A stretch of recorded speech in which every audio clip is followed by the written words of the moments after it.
নমস্কার, স্বপ্নাবিক নিউজ নেটওয়ার্কে স্বাগত। মুখ্যমন্ত্রীর নির্দেশ অনুযায়ী কলকাতার ধাঁচে জেলা এবং ব্লকগুলিতে অনুষ্ঠিত হলো দুর্গাপুজো কার্নিভাল। পূর্ব বর্ধমান জেলার জামালপুর পঞ্চায়েত সমিতি ও জামালপুর এক পঞ্চায়েতের উদ্যোগে আয়োজন করা হয়েছিল দুর্গাপুজো কার্নিভালের। 6টি পুজো কমিটি অংশ নেয় এই কার্নিভালে। এই কার্নিভাল দেখতে ভিড় জমান অগণিত মানুষ।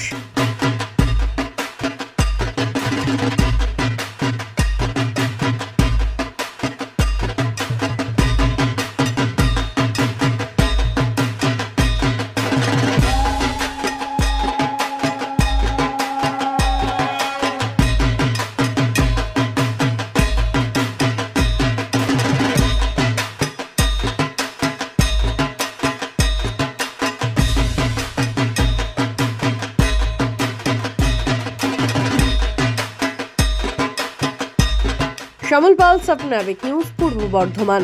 জয় হিন্দ।